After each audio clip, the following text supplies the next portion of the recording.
Hola, bienvenidos a Mastica Cocina. Hoy vamos a hacer gazpacho.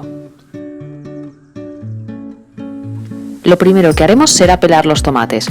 Para ello ponemos agua a hervir y con los tomates limpios haremos un corte en forma de cruz, no donde nace el tallo, sino en la parte de abajo del tomate. Cuando el agua haya hervido, metemos los tomates un par de minutos. Pasado ese tiempo, los sacamos a un bol con agua y hielo para enfriarlos.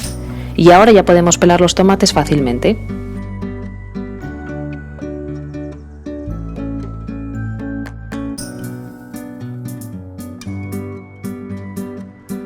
Los partimos en trocitos y ya estarán listos.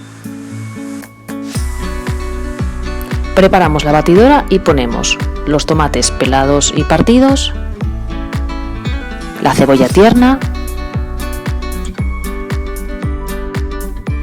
el pepino pelado, el pimiento verde, el ajo, la sal, el vinagre y el aceite de oliva.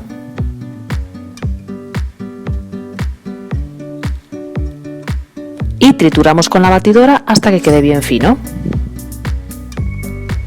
Podemos añadir un poco de agua hasta que tengamos la textura que queremos. Luego lo vamos a pasar por un colador para que quede bien finito. Y ya lo tenemos listo. Puedes pasarlo a una botella para que sea más fácil de servir. Importante dejarlo enfriar 2 horas en la nevera.